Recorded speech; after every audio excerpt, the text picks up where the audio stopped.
All right. Hopefully that does what we need it to do. So this time I wanted to be talking about, and we've talked a little bit about this before, but about the idea of therapeutics and actions in herbal medicine. And therapeutics is kind of a broad term that means the theoretical basis for why we use what we use when we use it. In other words, how you choose what herbs you're going to use for a particular situation. And so when you're first getting started in herbal medicine, it's fine to just know that, you can use cherry bark for coughs. You can use echinacea for the immune system.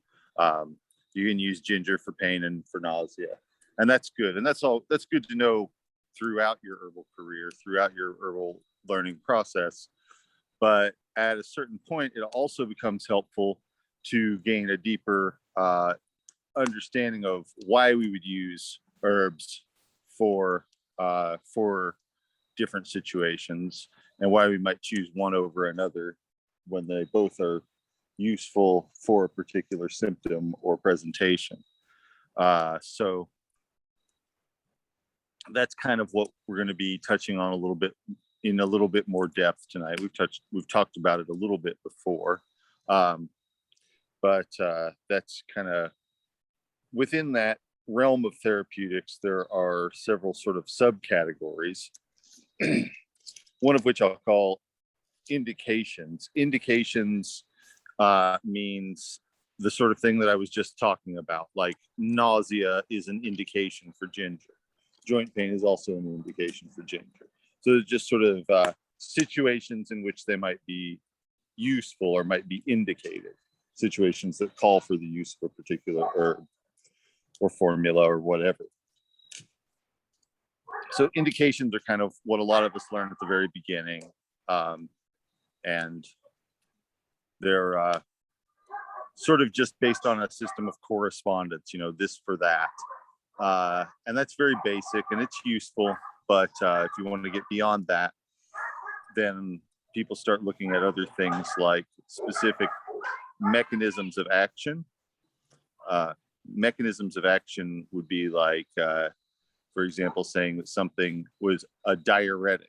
That's a mechanism of action. That's an action that the herb has, meaning that it stimulates the kidneys to produce more urine. Or sedative, which means that it's calming, sedating, that sort of thing. Those are actions. And actions are kind of a little bit of a next step up in specificity from just indications. So it's not just a matter of, we use this herb for coughs. We might say we use cherry bark for coughs, and we use mullein for coughs, and we use thyme for coughs. Those are all an indication for all of them, but they have actually different actions. Cherry bark is a cough suppressant. It makes you stop coughing. The mullein actually kind of is an expectorant. It makes you cough more, and hopefully cough up the stuff that's in your airways. And the thyme, you could call the thyme an aromatic expectorant, or you could also call it an aromatic decongestant, but it's something that contains aromatic compounds that help break up and expel phlegm. So they all have different actions, even though at the most basic level, the indication is similar. So that's kind of, another level of specificity. Recording in progress. What? Hang on a second.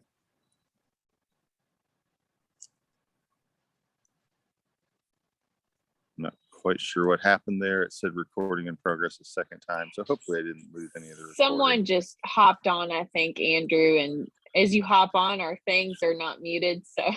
Okay.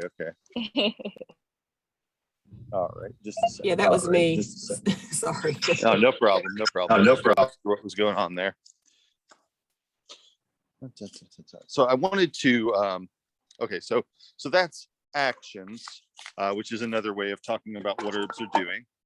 And then there's also there are also some other ways that people talk about it, one of which has come to be called energetics. Energetics is a modern term for this. People had different ways of describing it at different times, but in the last couple of decades, people have started using the term energetics, which is sort of a description of whether an herb is hot, cold, wet, dry, that sort of thing. And they're not like literally those properties necessarily. But that the idea is that the herb provokes those sorts of properties in the human body.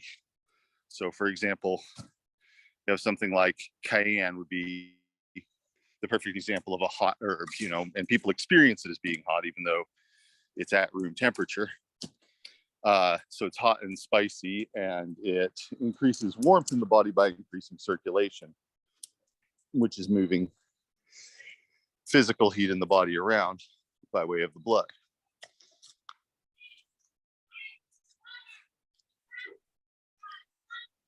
Oh, goodness. So these are all different ways of talking about what it is that herbs are doing in people's bodies.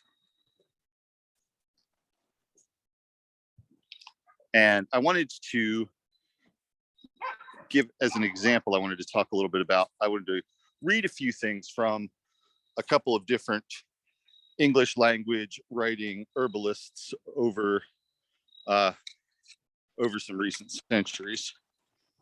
Hang on just a second.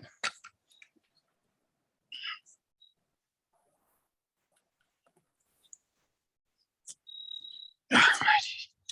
So.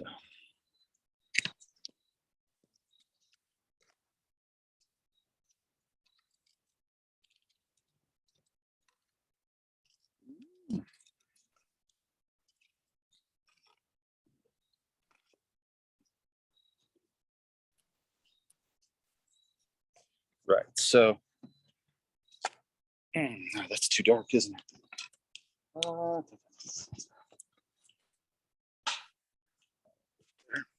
The first piece I want to read is from The English Physician by Nicholas Culpeper.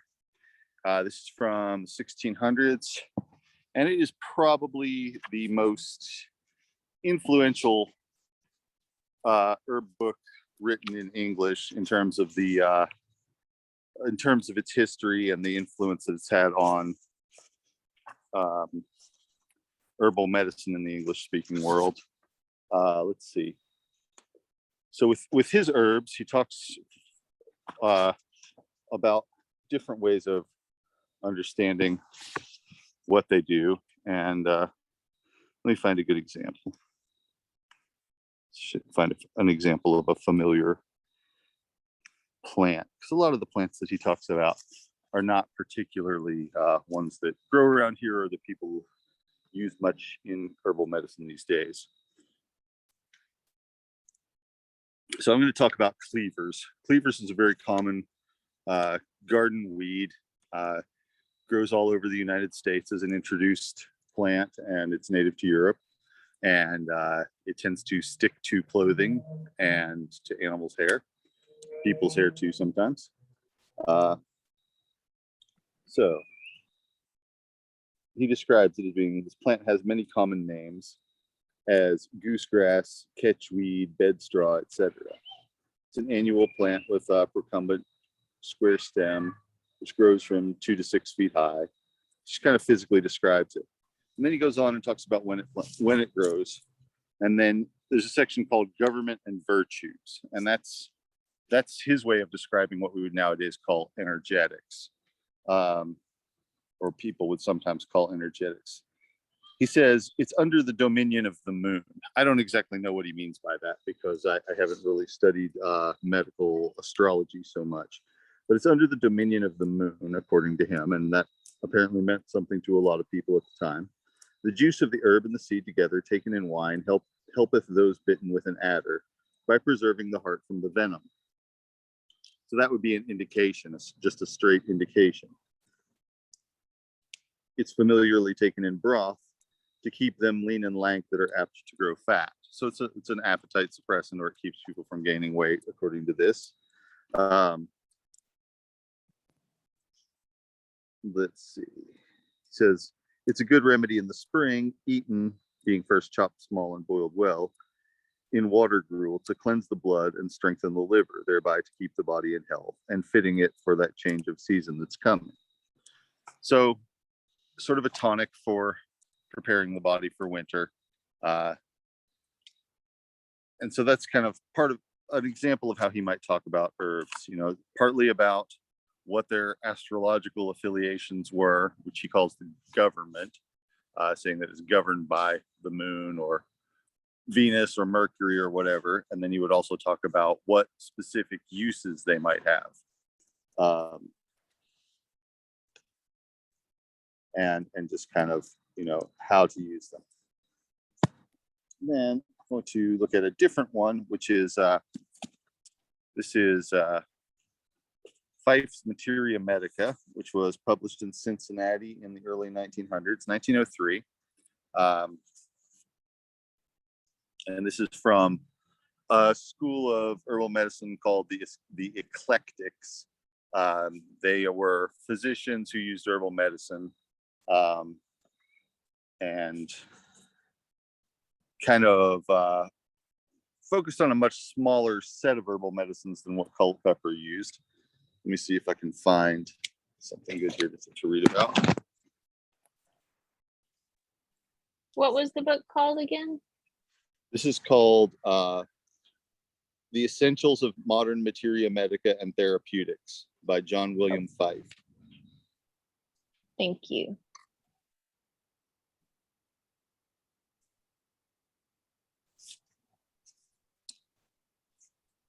Okay, so here's Fife talking about. Still there. Whoa. Here's Fife talking about the same plant. He says,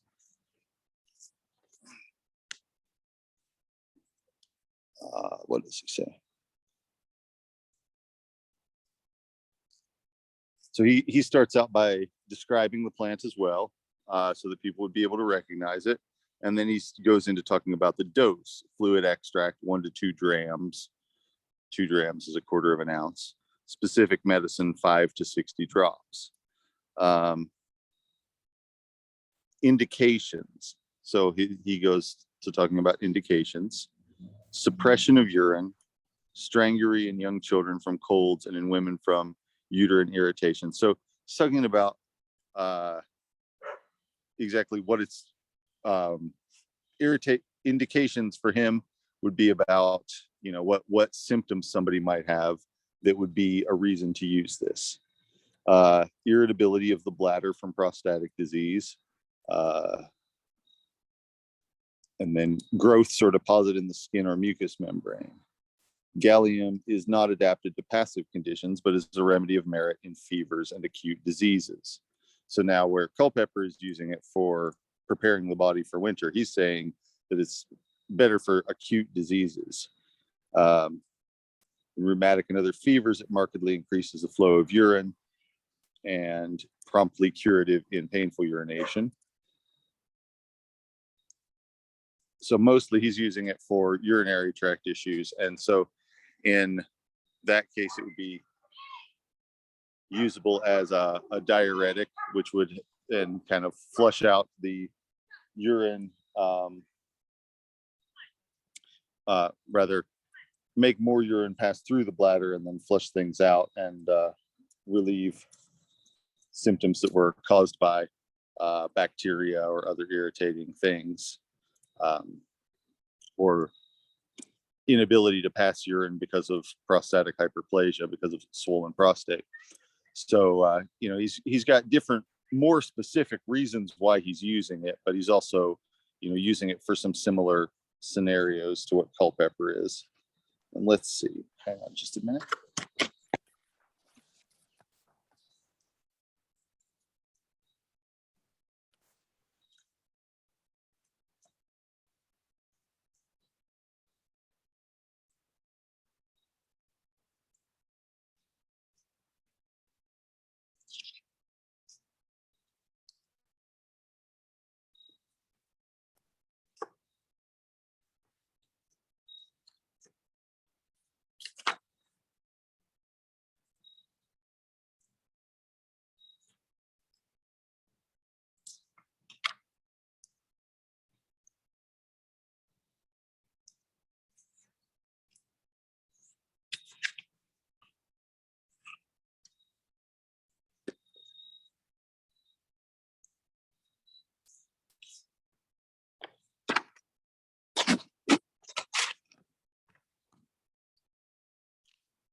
All right, so this next reading is from, hang on just a second. Chance to build up the fire at the moment.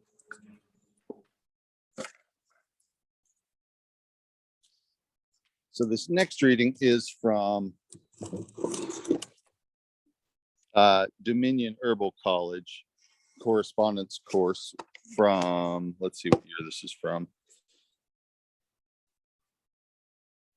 I'm not sure if it actually tells us what year this is from.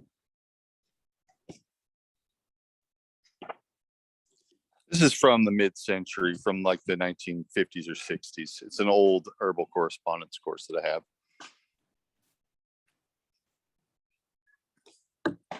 And he talks about herbs a little bit differently as well, or whoever it is that's writing this. I don't know actually who the person writing the course was. They talk a lot about their clinical experience with herbal medicine, so I assume they had some, but I don't know who they actually were. So in this case, they're writing about marshmallow, which we've also talked about, and they talk about it yet again somewhat differently. They'll say properties, demulcent and emollient. So that's the first thing that they're talking about, that it's demulcent and emollient. Demulcent meaning that it makes things slippery. Emollient means that it's sort of moisturizing. So rather than talking about it being governed by the moon first, or that it's good for this or that condition first, they're talking about what exactly its physical properties are. So they'll say it's demulcent and emollient, and then they go on to say, owing to its soothing properties, it's a useful agent in dysentery, diarrhea, typhoid fever, gonorrhea, cystitis, urethritis, and nephritis. So all sorts of inflammatory conditions of the lower abdomen, especially of the abdomen, especially. It says that the root's stronger, and let's see, that the leaves are commonly used in external applications for swellings, pain, abscesses, sores, etc. So they seem to have some sense that Althea is usable basically as an antibiotic, although they're not really describing it as such, but they're talking about a lot of conditions that tend to be infectious as being ones that it's useful for. And they're going straight into talking about what we would call mechanisms of action, that it's or just specifically its actions, that it's demulcent and emollient. Mechanisms of action might be more along the lines of, it might just be saying that it acts by being demulcent and emollient. But sometimes when people are talking about mechanisms of action, they'll talk more specifically about what is going on at a deeper level. For example, that marshmallow contains soluble fiber, which traps water and creates a slippery matrix that lubricates and holds in moisture while also killing some bacteria. Those would all be descriptions of its mechanisms of action. And so that's another way that we talk about herbs. If Culpepper were going to talk about Althea, which he probably does, I'm sure he does, he talks about a great many herbs in his book, but he would probably describe what its astrological affiliations are, and then say that it was soothing, and that and describe some of the scenarios where you might use it. So it's important, as always, to know the scenarios where you might use the herbs. It's also important to have an understanding of what exactly they're doing in those scenarios. And in my opinion, and in my practice, I like to talk about, if we know, I like to talk about exactly how they're going about doing what they're doing, which often for me might mean knowing about the chemical constituents of herbs, and what constituents are doing what. There was an herbal author named James Duke who died just a couple years ago. I think he died in 2018 or 2019, but he wrote a lot about that sort of thing. Hold on just a moment.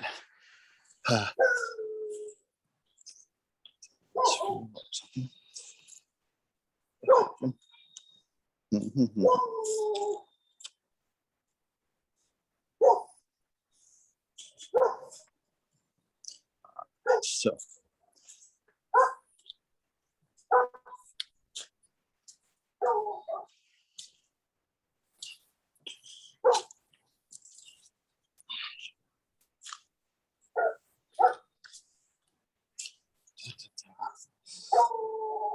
sorry for the distraction.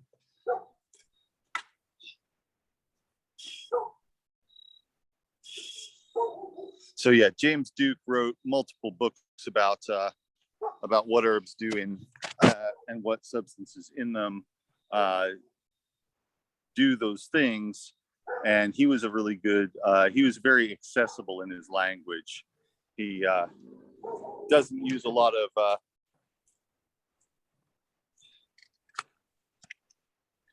Glad that you like it. I hope it's not too frustrating to have the dogs and the variable light levels. Let's see. Yeah. So James Duke in his writings, he doesn't really expect you to know a lot about chemistry or anything like that. Doesn't really. It's something that that a lot of people could pick up and read without having a lot of background that was directly relevant to it. And so I really recommend his writings. He also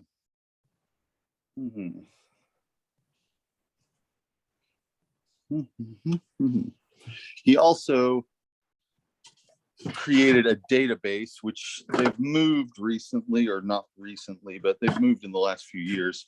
So I don't know its web address offhand, but if you look up Dr. Duke's phytochemical database, you'll find it. And it has lots of useful information. You can look up not every plant, but probably hundreds of different plants, especially a lot of common ones, especially a lot of ones that are widely used in the herbal industry, and be able to look up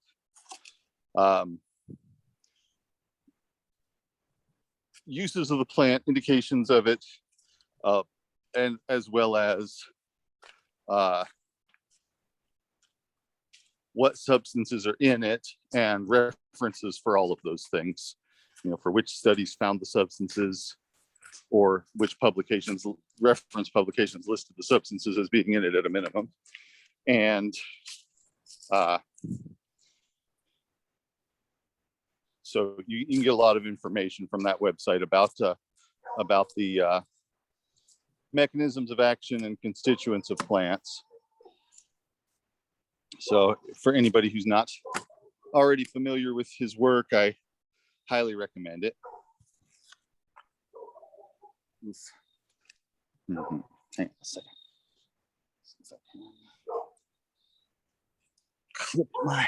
Oh, no, I can't. Okay. So I'm trying to see if I could get my phone to stay on something, but it won't. So yeah, I think that's the Dr. Duke's writing is a really good accessible source of information. If you want to look up any particular plant,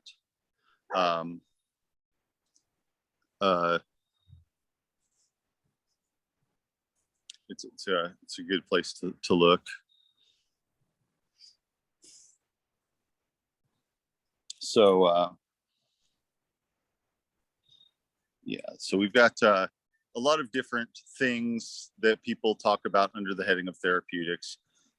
Another thing that I mentioned, we have like the considerations of whether things are hot, cold, cooling, drying, that sort of thing. Sometimes you'll see people talking about those types of properties, and sometimes there are really two different big traditions that comes from. One is from the Roman writers, which then later influenced everybody in Europe. And then another one is from Chinese medicine, which is still very much, very widely used and very widely still researched and things like that. And so there are a lot of people out there who talk about things in terms of Chinese medicine energetics, which can be, there's a whole cultural context to that. as far as the concepts of yin, which is more along the lines of hot and dry, and yang. I mean, no, sorry, got that backwards. Yang, which is hot and dry, and yin, which is cool and damp. There's also, you may come across references to the doshas and gunas in Ayurvedic medicine, which is another even more complicated system of energetics.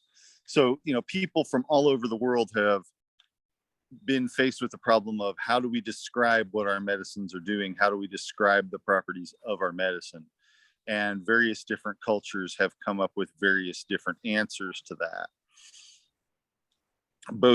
Most of the medical traditions in Europe and most of the medical traditions in the Middle East took a lot from the ancient Greek and Roman writers and followed their example, especially in terms of talking about energetics, but they often elaborated on it. They sometimes would say that, for example, that a thing was hot and dry in the first, second, or third degree.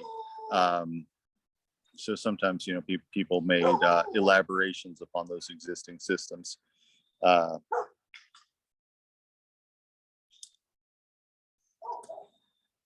So yeah, there are a lot of different systems out there.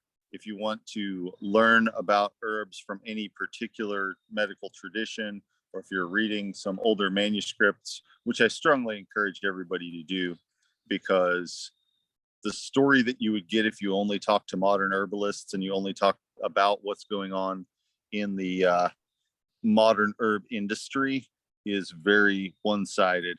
It's you'd only hear about certain actions from certain plants, and there are other things that you would just never really hear much about, or uses for plants that have been kind of ignored because they weren't the one use that it got commercially promoted and well known for. So there's a lot more to learn than just what you're likely to see in mainstream modern sources. So I would strongly recommend people go out and find this other information, although it can be hard to find and it's not necessarily very accessible if you're coming to it as a beginner. When you first start reading some of it, you might have to look up a lot of what do they mean by this and what do they mean by that, because they have all their own different ways of describing things. Especially, the further removed they are from the world of English-speaking herbalism, then the more likely you are to run into that sort of thing.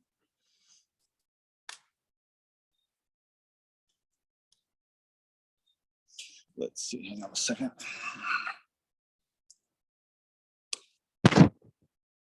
Toss a little more wood on this fire. Step away from the light to get.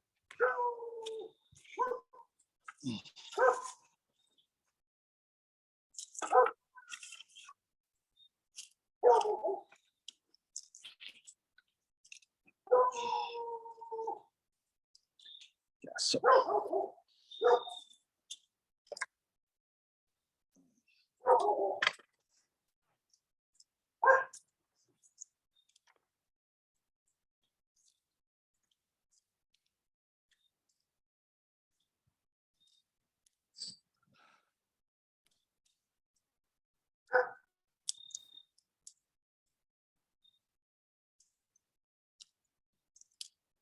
All right, so.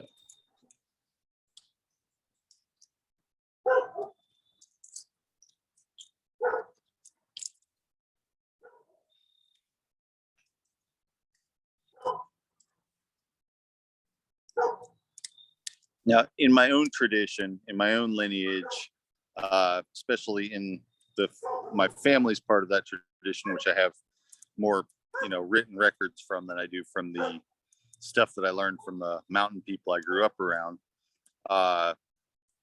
In that side, although what I have in writing from them supports this as well, in that side of things, there's definitely a strong emphasis on talking about the actions of the plants, like saying, kind of like what the Dominion Herbal College course said, starting out with, it's demulcent, it's emollient, it's soothing, it's anti-inflammatory, whatever it is for that particular herb.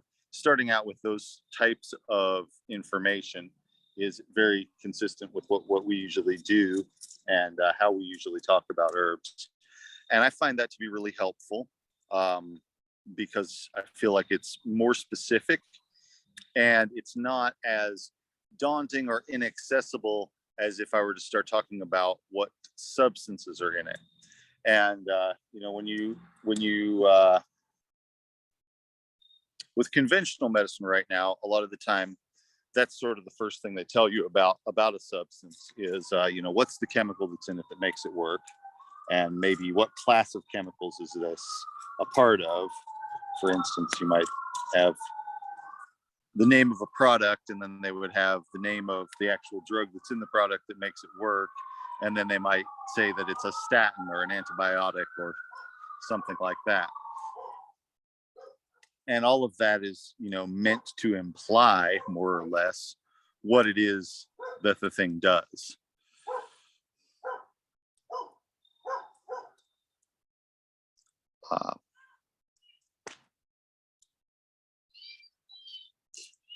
Is the background noise making it hard to hear me? Well, I wasn't sure what that sounds like or how audible the background noise is. It's fine on my end.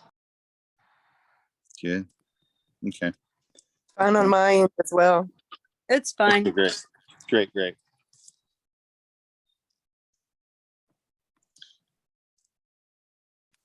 So I really encourage everybody to, if you're talking to somebody about how herbs work,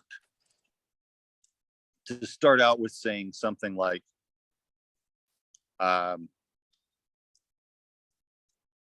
about what it does, but not talking about it in special herbal jargon or medical jargon. Because, you know, if you say to somebody that something is emollient or demulcent, they're not necessarily going to be familiar with that word unless they've also studied herbal medicine. So sometimes it's better to say it's soothing.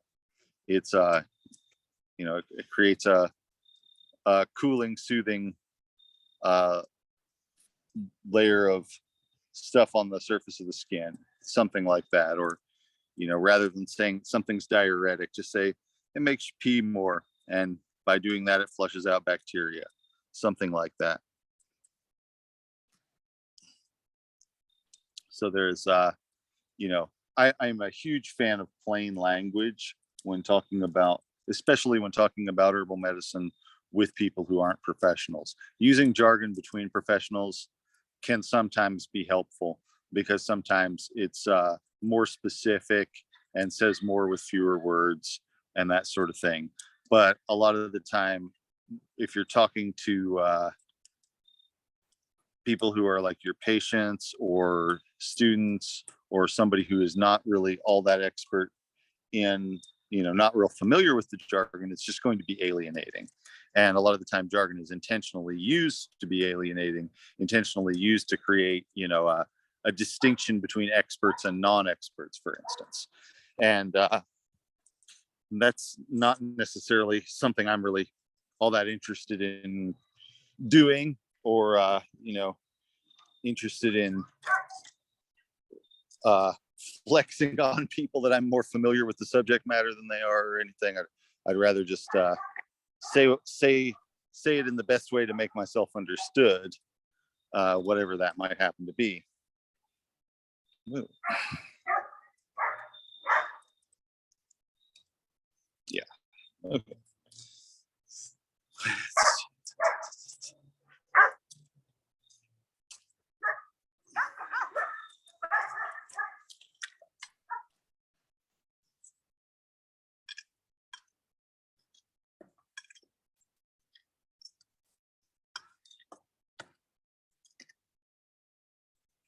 All right,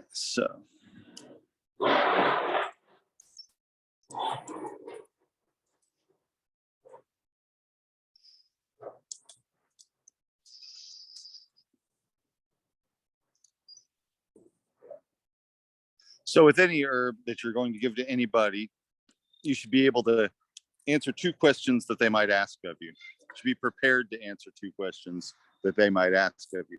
First of which is, what does this herb do? And Secondly, how does it do that?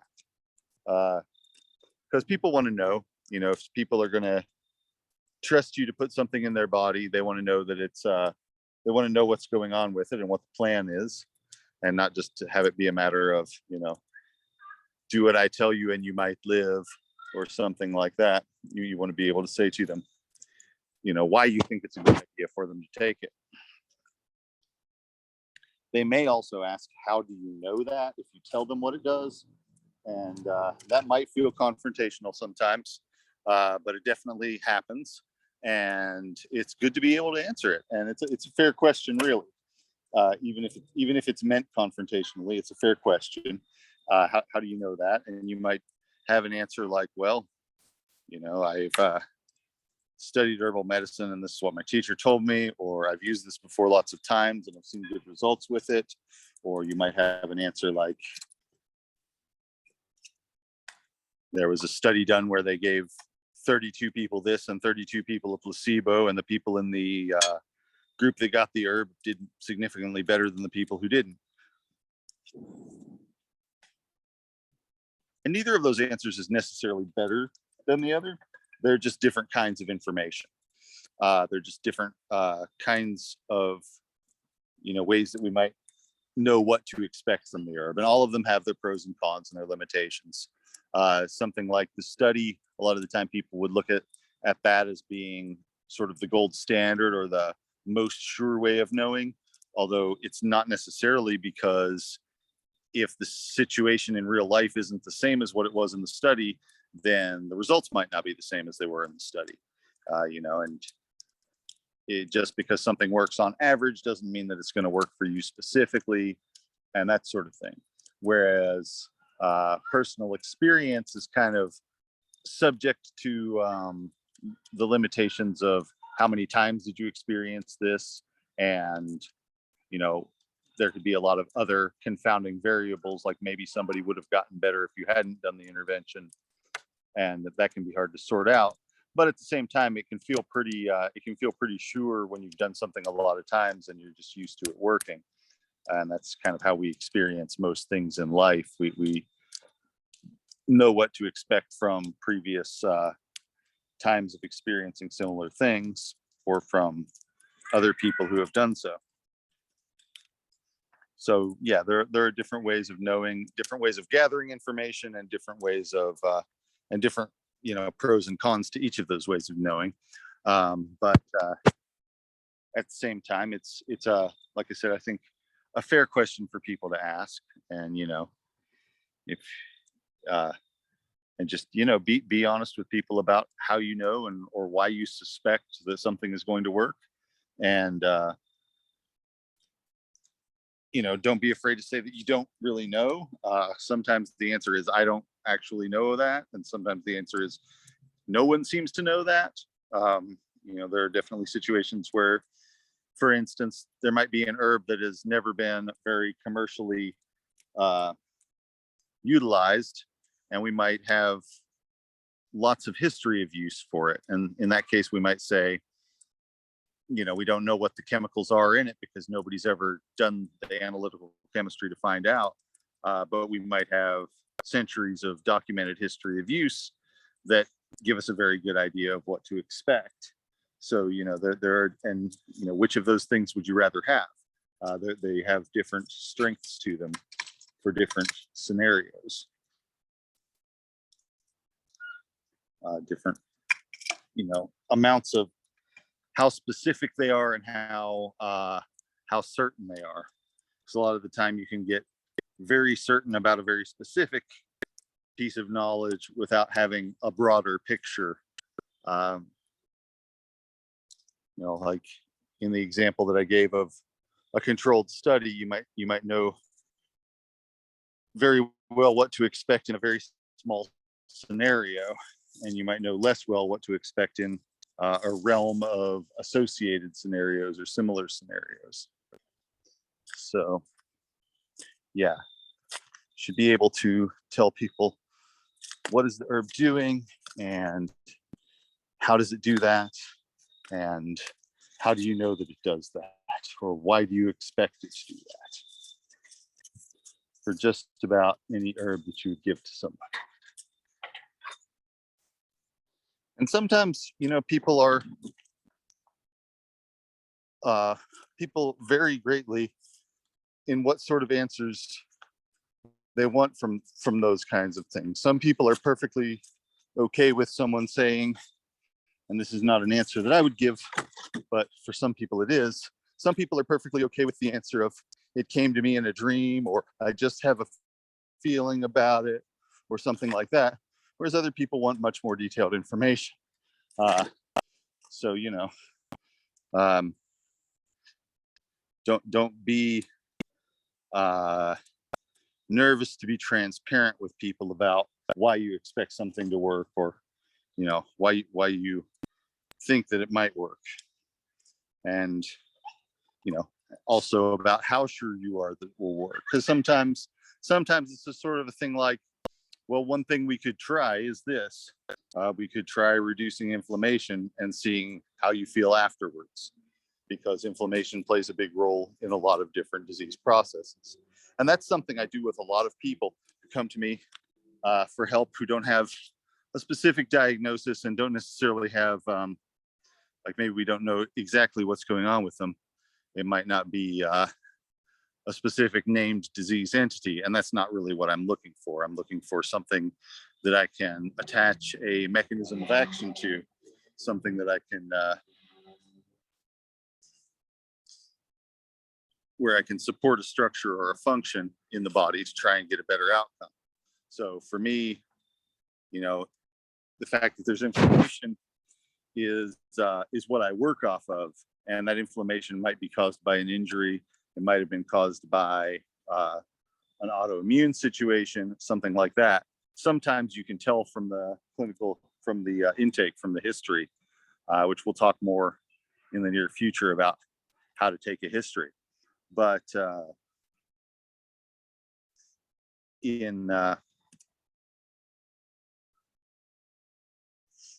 in some cases, you don't necessarily know that, but you know that the inflammation is there, and you know that there are anti-inflammatory herbs that you can use to make the inflammation better. So, you know, even though you might not have the whole story, you have enough information to be going on with. You have enough information to do something helpful with. And that's really what you hope for and what you need.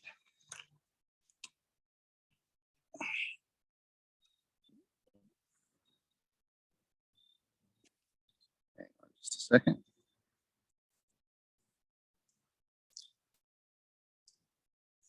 Okay.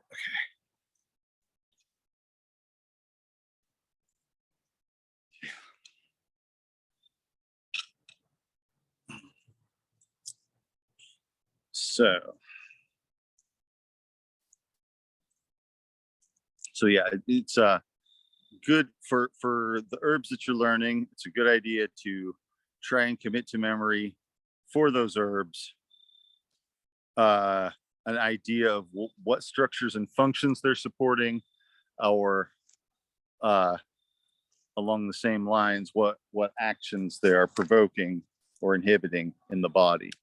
So, you know, you got something like senna. You could say that senna provokes movement of the bowels, right? Or you could say that it's indicated for constipation. So it's indicated for the thing that it treats, or its action is what it physically does. I tend to prefer more to think of things in terms of their actions. So with that one, with senna, you might say that it's bitter, it's slightly warming, it provokes movement of the bowels as its main action. And if you wanted to talk about it chemically, you could kind of get into the fact that it contains these substances called senosides, which break apart in the intestines, mildly irritate the lining of the intestines, and cause them to produce movement and fluid, so that people have bowel movements. And that would be, you know, various different ways of talking about what senna does. And you can do that with just about any herb. With some herbs, the exact mechanism of action is kind of a little bit weird, a little bit mysterious. sometimes people, because the exact mechanism of action can be a little mysterious, sometimes people sort of make up stories that hopefully they only present as ideas of what might be going on and not as absolutes of, yeah, we know this is happening. But sometimes people aren't so scrupulous about that. And sometimes people will say things like, oh, I'm not sure if I can think of a good example right now. One that I've heard before in the past, for instance, was the idea that ginseng or various other substances contain precursors of testosterone or contains testosterone. And they don't contain testosterone. And they don't contain the immediate precursor of testosterone either, which is cholesterol. They don't, well, that's not the immediate precursor, but it's sort of the closest thing. It's the thing that you would consume in your diet that would get turned into testosterone is cholesterol. And, you know, usually when someone has low testosterone, the problem isn't that they have low cholesterol. It's that their body isn't making testosterone out of the cholesterol. And what ginseng actually doesn't really have that much to do with that specifically. It's not, you know, people knew that it sometimes resulted in more sex drive, and they were trying to come up with a reason why.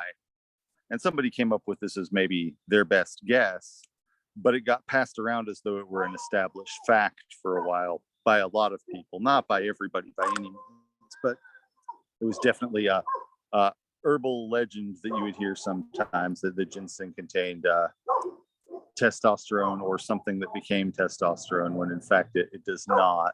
It contains some other substances that are steroids that are you know, working in the same realms of the body as testosterone, but they're not really they're not super close to it structurally, and they're not actually doing what it does in a lot of ways.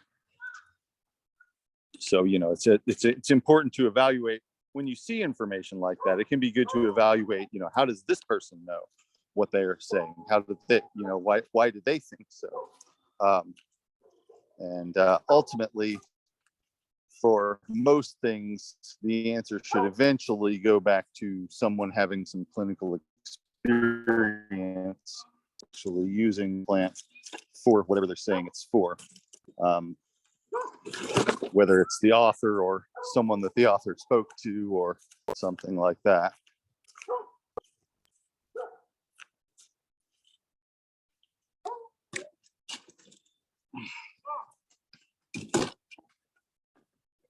Ooh.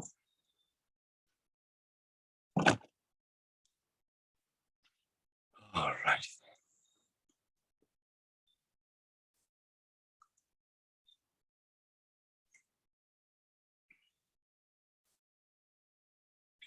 All right.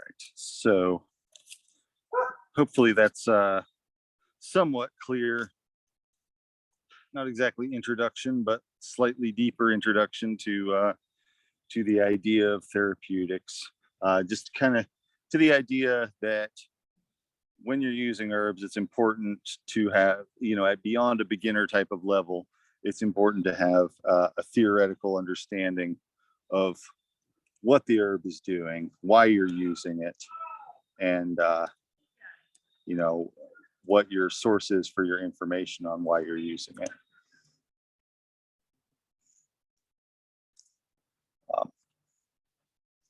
And it's also important as you go along throughout your life to notice when things do what you expect them to and when they don't. And you know, if you notice that someone might not be a reliable source, or that someone is particularly a reliable source, these are good things to take notice of and to you know, base your future decisions around. Because I think that our own experiences with herbs are a really good teacher, and that as we gain experience with them, you know, we learn what works for us, and what, not only what herbs work for us, but what sources of information and knowledge work for us. And that can be different for different people. Some people find different sources of information to be useful tools. And then there are some that pretty much everybody agrees are rubbish. And there's definitely, there are plenty of herb books out there by people who wanted to write an herb book, but didn't necessarily have any real experience, or by publishers who wanted to publish an herb book, but didn't really have any experts that they could call upon. So they just, kind of hired somebody to put something together that sounded plausible.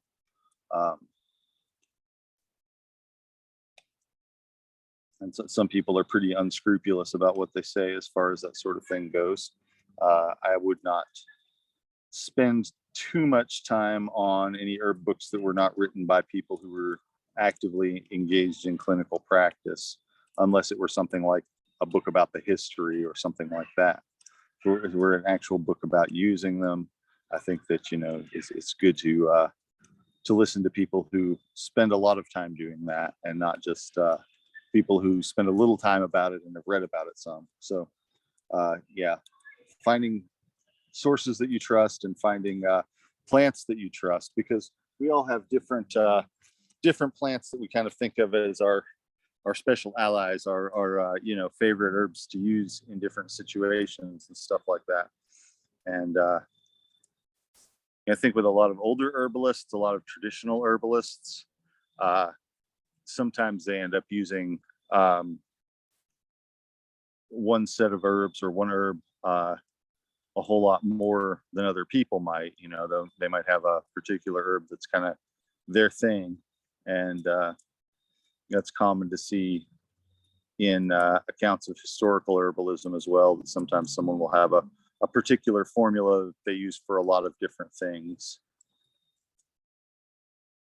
Like, for example, there was a physician herbalist in the early US, late 1700s, early 1800s, named Thompson, and he used lobelia and cayenne for just kind of everything. He kind of used lobelia and cayenne and sweating as ways to promote health in general, but he used them specifically for a whole lot of different things. And his methods became very popular, and he had a whole lot of followers all over the country.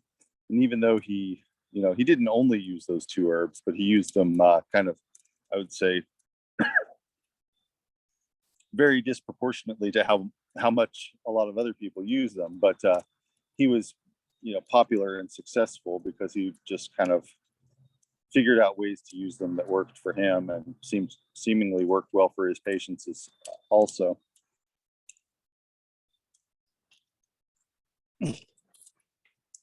So I wanted to talk about a couple herbs today. A second.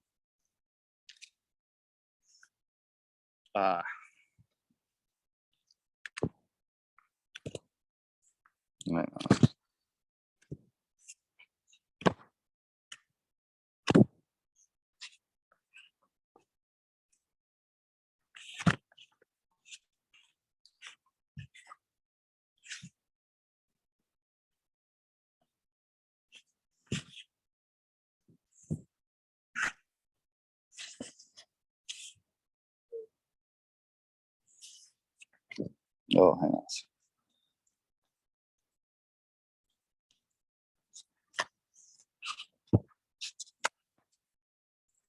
One herb I want to talk about is eyebright. Eyebright is a very traditional herb in European herbalism, and has been over here in the Americas as well for centuries now. Euphrasia is the Latin name of it. And I'm going to read a little bit about what Fife says about it. And I think Culpepper talks about it as well.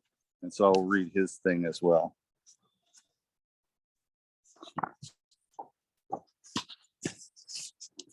Just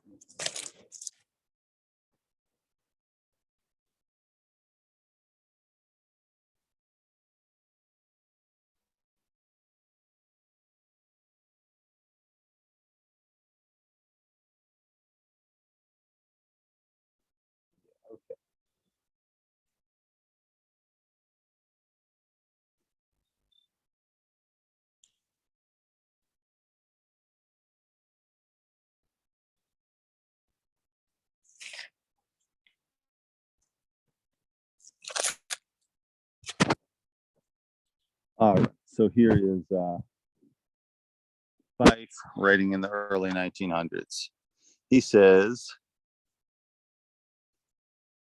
Euphrasia officinalis, common name eyebright. Part used the leaves.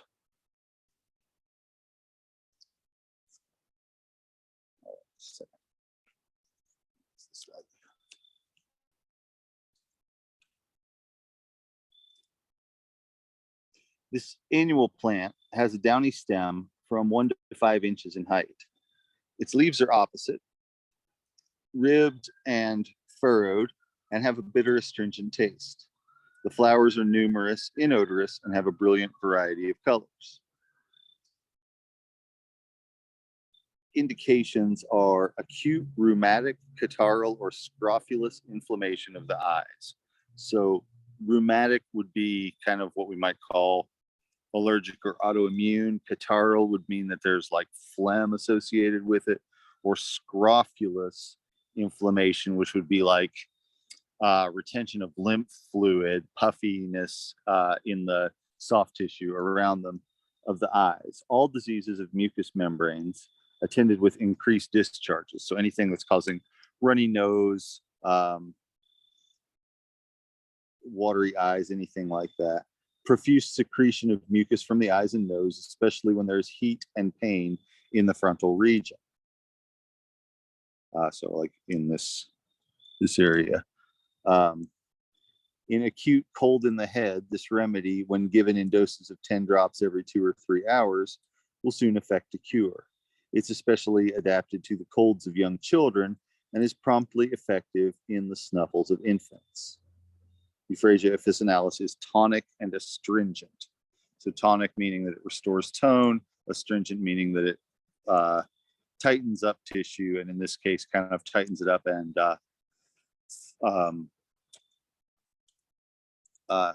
causes the discharge of liquids to slow down. So does that give a clear picture, or a fairly clear picture, of the sorts of situations where people would use eyebright? Does anybody have any ideas about maybe what types of situations Fife is saying we should use eyebright in? Kind of things like allergies, hay fever, not so much pink eye or conjunctivitis, which is more infectious, but just in things where there's a lot of mucus or swelling around the eyes, puffiness around the eyes, things like that. So, you know, that's the sort of situations that he's calling for eyebright in.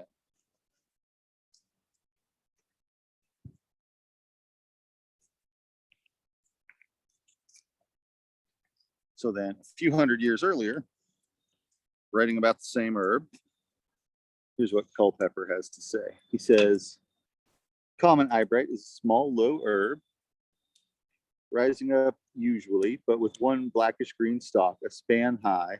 By a span, he means like the width of an outspread hand, or not much more. Spread from the bottom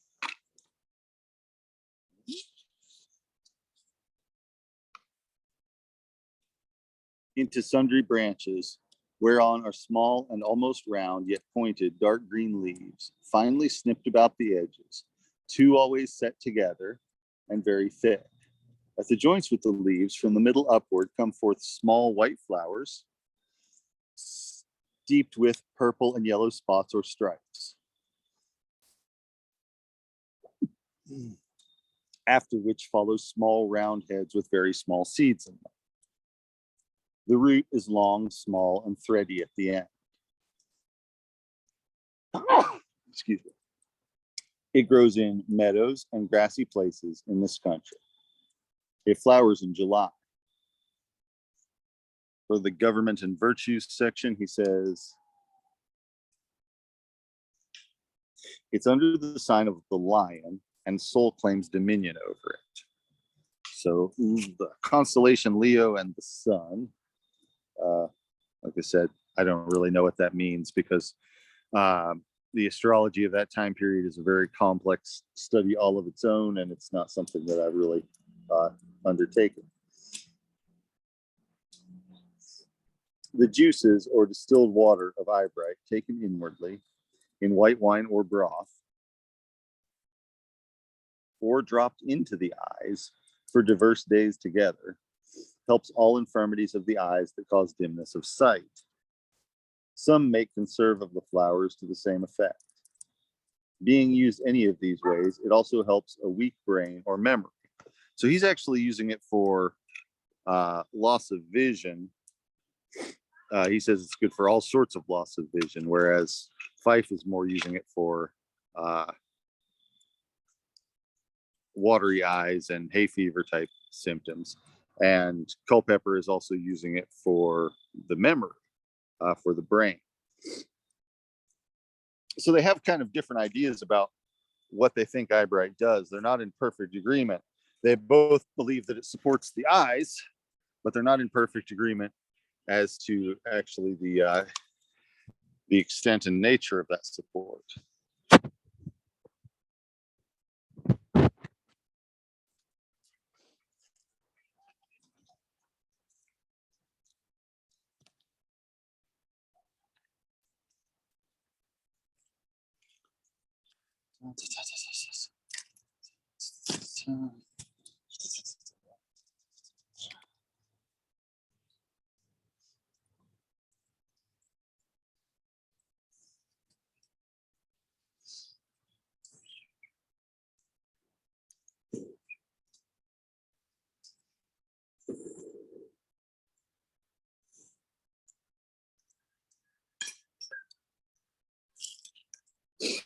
So in my own experience with eyebright, and I will say that as far as I can tell, I think that Fife is a little more down to earth with what he thinks that he can promise from any given remedy, whereas Culpeper is more going to tell you that that he's going to be a little more exaggerated in what he tells you that a plant is capable of. Kind of, there's a bit of context there, whereas in both Culpeper and Fife wrote in a time when conventional medicine was trying to assert more of a monopoly over who could practice and what they could do. And in Culpeper's world, it's not so much that everybody wasn't using plants; they all were. It's just that Culpeper is promoting a lot of native local plants, whereas the medical industry of his days was starting to favor more exotic things that only they had access to. And so he kind of talks up the virtues of the plants specifically, sometimes maybe exaggerating them, honestly. I mean, especially saying what he says about eyebright being, perfect for all sorts of diseases that cause loss of vision. Really, in my own experience, that's not true. And I think in the experience of herbalists in general, it's usually not going to reverse age-related nearsightedness, for instance. But it is a good anti-inflammatory for the eyes. It's good for the mucous membranes. And sometimes along with that, there is a return of some visual acuity, some ability to see that might have been lost or decreased over time.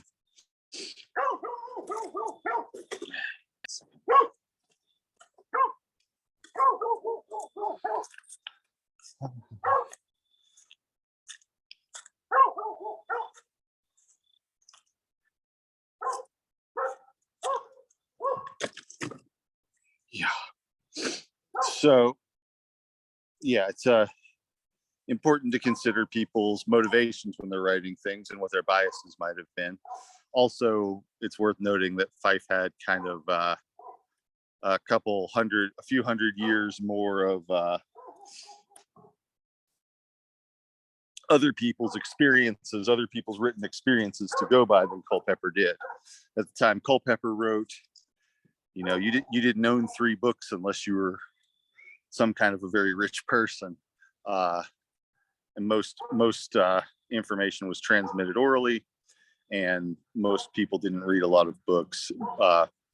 Press printing was not brand new at the time, but it was still new enough to not be as affordable as it would be 100 years later. And so, a lot of people didn't read, and a lot of people didn't own a lot of books. And the whole course of academia and scientific study was not nearly as advanced in the 1600s as it would be by 1903. So, sometimes more modern information with herbal medicine is not always better, but sometimes it is. And especially if you consider that Fife had definitely read Culpeper, and Culpeper had definitely not read Fife. So there's the benefit of kind of having other people's experience to work from that accrues over time. They can be helpful if the person is paying attention and stuff. And I do believe that both of them were really trying to write true stuff and promote herbal medicine in a good way. But they do sometimes still differ a little bit on the specifics of what they recommend things for. Let's see. So, yeah, in my own experience, eyebright is if you're going to put anything in the eyes, you need to make sure that it is pretty much sterile and that it is very free of particulates. So you would want to, for example, if you boiled it and let it cool and strained it through a couple of coffee filters, then you could use it that way. Putting a few drops of it in the eye would be okay, but not not if you didn't do all of those things. And you don't want to put alcoholic tincture in the eye either. So that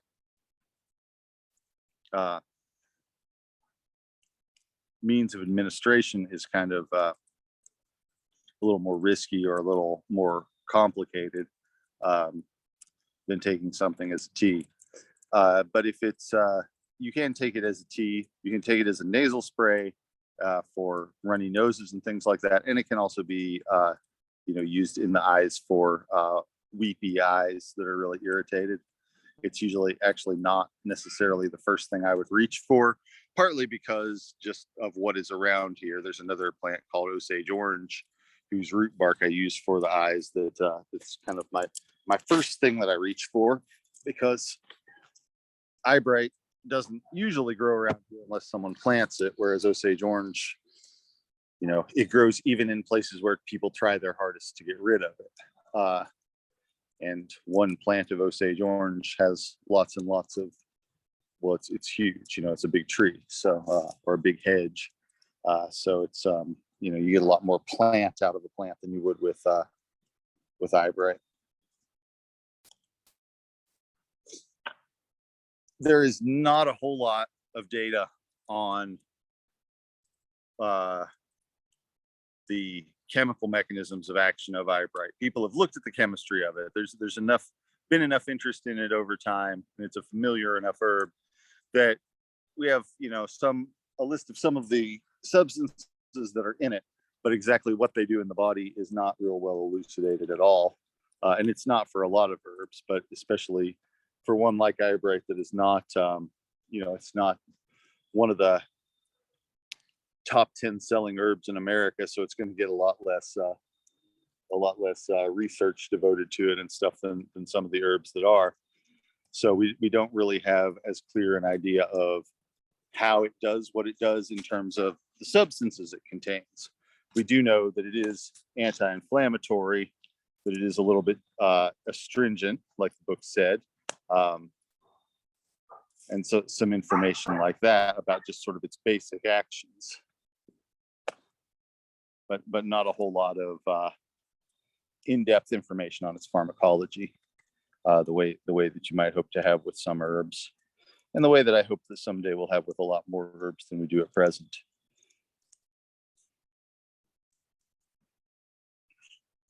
So that is eyebright. Any questions on that particular herb?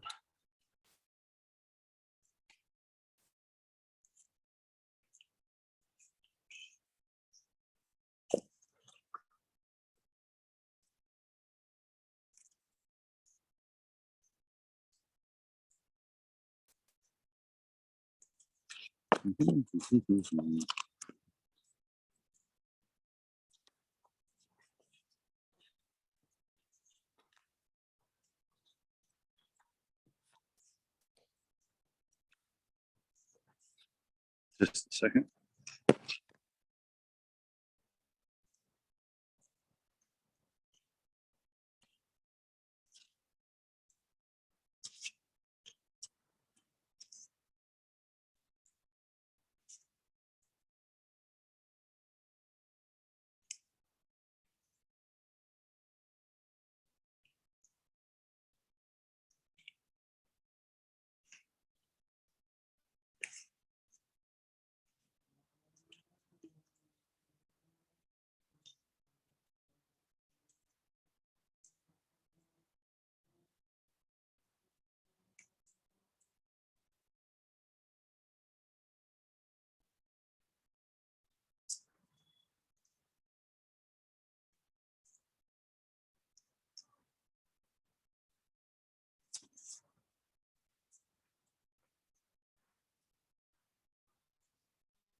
All right. So for another herb, I want to talk about. Well, no, let's see. I'm not going to do that one. I've already done that one.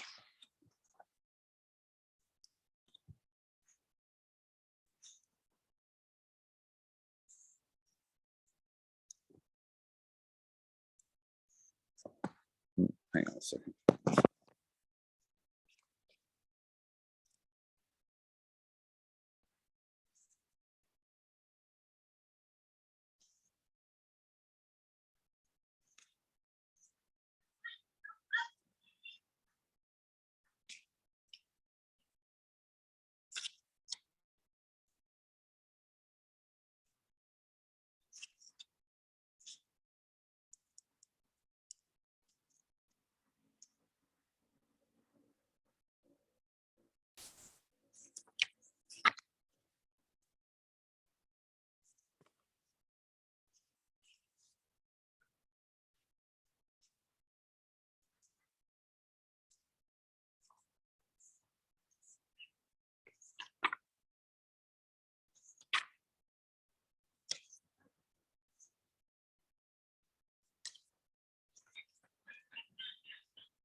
Mhm.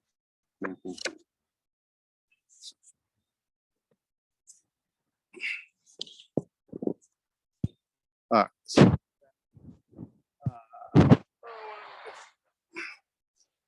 So for this next one, I'm going to read a little bit about from Fife also, and then I'm going to talk about just sort of my own experience with it. Another herb called couch grass.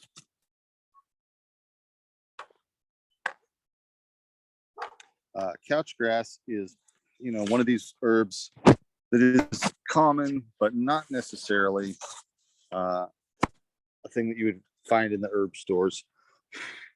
Not necessarily something that's widely an article of commerce. So couch grass is also known as cliff grass. The part used is the rhizome, so the creeping stem that runs along or just under the ground. It's a perennial plant with a long jointed rhizome, which has a tuft of roots at each joint. It spreads so extensively by its vigorous, long-running rootstocks that it becomes a pest in cultivated fields, as it's too coarse and hard for meadow grass. Doses the fluid extract 1 to 4 grams, so up to a ½ ounce. It's used for catarrhal and purulent cystitis, irritation of the urinary tract. So if somebody's having soreness in their bladder that is resulting in the discharge of mucus and blood, or mucus and pus, irritation of the urinary apparatus, aching in the back, which accompanies stones,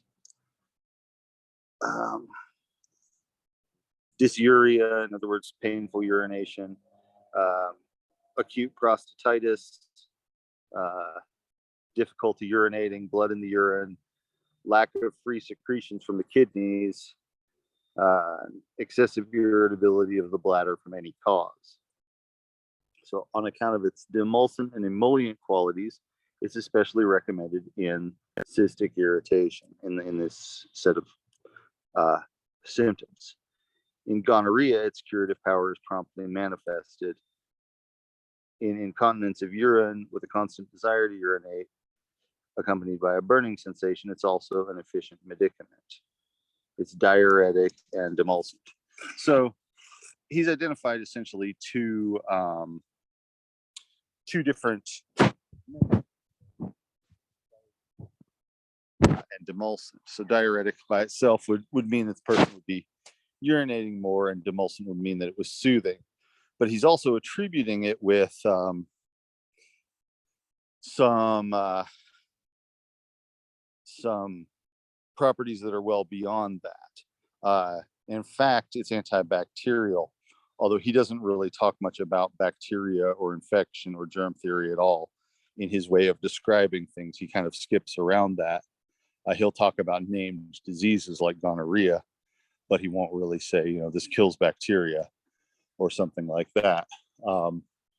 He's just kind of, it's not that people didn't know about bacteria at that time, but he didn't necessarily incorporate that understanding into his way that he practiced. So really, it's demulcent, it's anti-inflammatory, I would say, and rather specifically and strongly anti-inflammatory in the urinary tract. And it's demulcent and diuretic. So it's making people pee more, it's killing bacteria, and it's reducing inflammation, specifically in the urinary tract, in the bladder, the kidneys, the ureters, and the urethra. So in my experience, he doesn't quite have the whole story the way that he's telling it, although he's kind of hinting at some parts of it that he doesn't really explicitly state, like by saying that it is curative for gonorrhea, which, to be honest, if I were trying to make gonorrhea go away, I would not rely on this herb by itself by any means. Usually, I think when there's any kind of bacterial infection, it's good to hit it with multiple things at once. Although, the body does have its own mechanisms for fighting things through the immune system, and increasing urinary output does help flush bacteria out. So, it might up your chances of a spontaneous remission, but that's not quite the same as killing off all the bacteria. So, it does actually have some the plant contains some substances that we now know of, like beta-acetylsterol, that are actually steroids. And then it also contains some acids that are responsible for its diuretic effect, and some polysaccharides, some starch-like substances that are responsible for its soothing effect. So it's got a lot of different things going on. And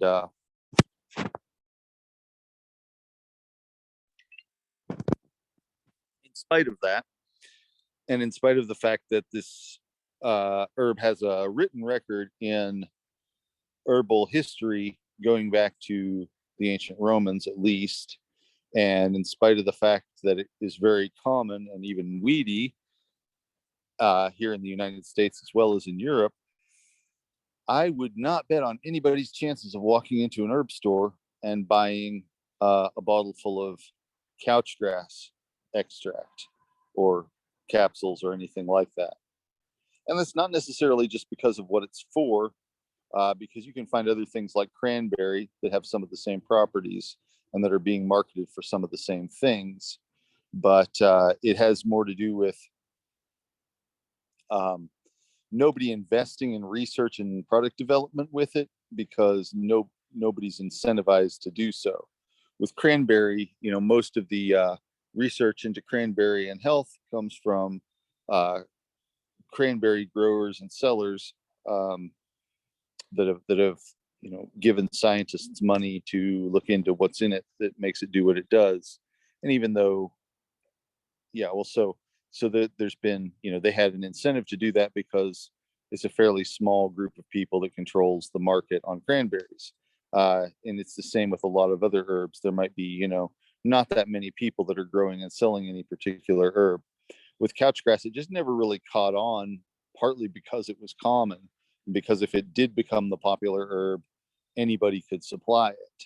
And so a lot of the time, capitalism, marketing, that sort of thing really comes into effect in terms of which herbs are popular and which herbs we end up knowing much of anything about, which ones we have, I won't say knowing anything about, but which ones we have more extensive data on is often has to do with, number one, there having been a popular herb in a powerful, rich country, a country with a lot of resources. And number two, there being some financial incentive for people to put in the research, the time and energy to research them. So for a lot of herbs, that is the case. Coffee, tea, turmeric, they all have lots of research into them. But couchgrass doesn't. And it's not because it isn't a useful herb. It's not because it's hard to recognize necessarily either. I think, when you get started, even to people who are used to looking at flowering plants, you can have a situation where all grasses kind of look just like grass, like you're not really that clear on the differences between one and another. But once you start trying to learn them, learn the features that make them different from each other, they can be pretty easy to recognize. And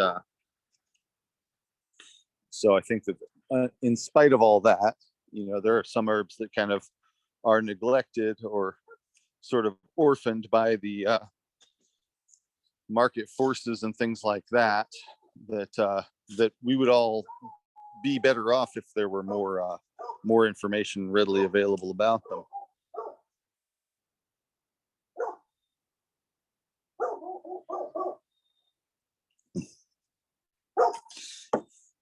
All right. So any questions about couchgrass?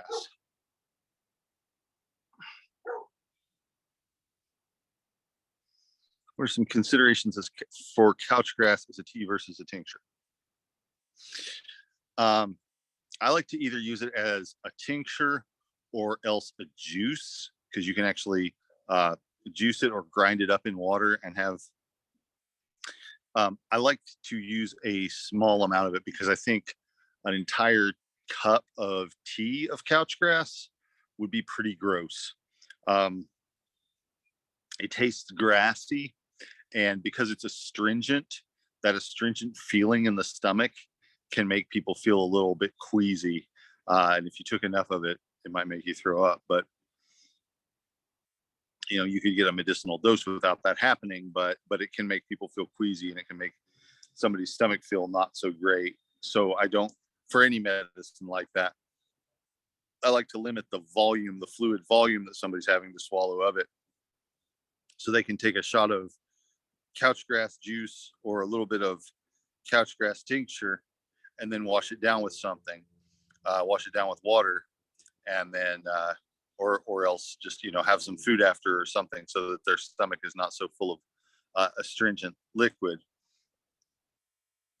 for as long. And so that can be a way of, and so that you're not having to taste the astringency in your mouth so much.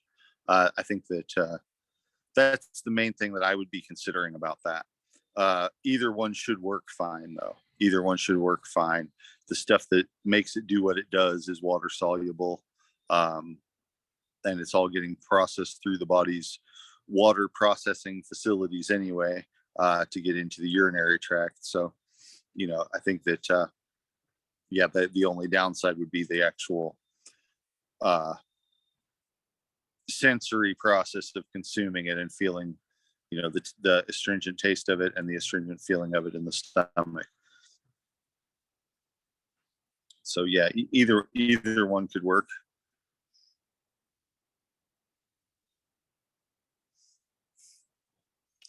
And with couch grass, it's because it is something that grows in lawns and fields and stuff like that. It is important to avoid, to be aware of the possibility that it might have been exposed to lawn chemicals or whatever, or agricultural chemicals, just because those settings are often targeted with those kinds of substances.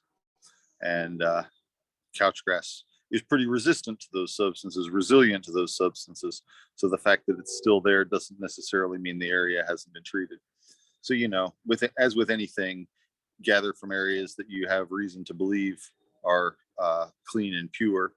But with that one in particular, because it does grow in environments that are often targeted with chemicals, like lawns and crop fields, you have to be a little more vigilant, be especially vigilant about it.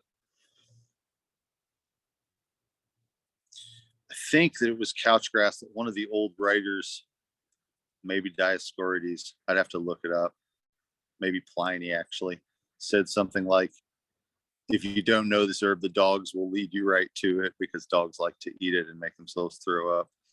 I think that was couchgrass. I'll have to look that up. If I find it, if I find the passage that I'm talking about, I'll send a email to the group. Yeah, this was actually a pretty commonly used herb in the community that I grew up in. But it's not really a commercial herb in any meaningful quantity that I'm aware of right now. It might be that in some places it is, and I just haven't seen it, but not that I know of. All right. So, any questions about eyebright or couchgrass or therapeutics in general, or the concept of therapeutics, I should say?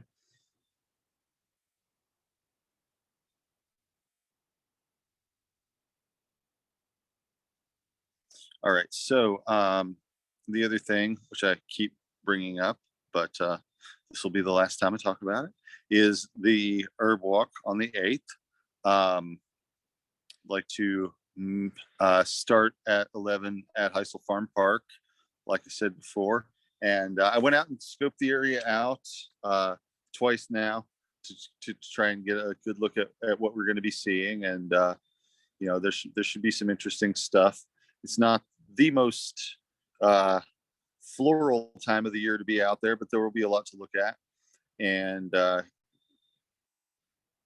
weather should be good, unless it rains or something, which is not projected to at the moment. The weather should be really nice, and looking forward to getting out there with everybody at a time when it's not super hot outside. And if people are interested, we could maybe potentially get together afterwards. I know I'd mentioned that some before, maybe having people come back here and have something made with wild food, make some venison soup with wild mushrooms or something like that, if people are interested. Yeah, just we'll maybe talk about that on the email list. Also, I don't know how many people are on Facebook, but I created a Facebook group called the Hedge School, which if anybody wants to join, just send me an email and I can add you. I'm not sure if it will end up being active or not, but it was suggested that I create something like that as a way for people to talk to each other in between sessions. And if anybody wants to be added to that, just let me know. I think I might have it set up as invite only, so you wouldn't necessarily be able to add yourself. But anyway, that's another thing for you to know about. So hopefully this time we will record the herb walk in its entirety for people who aren't going to be able to be there, and that might have a lot of action-packed footage of us walking around a field, but it will at least, capture all the important parts as well. And, you can fast forward through those bits pretty easily, I suppose. Whoa.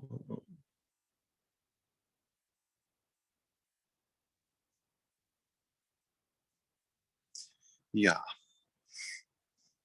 All right.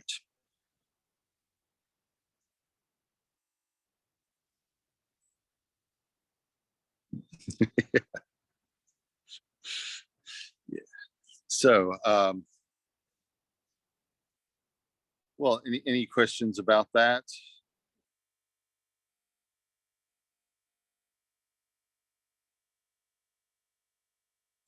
All right. And Oh, hey, the, sorry. yeah. I was trying to type, but it's easier just to talk. What's the address of the walk on the 8th? Or where's it at? Heisel Farm Park. How do you spell on that? Briar Hill Road. Let me look that up. HISLEFARMPARK.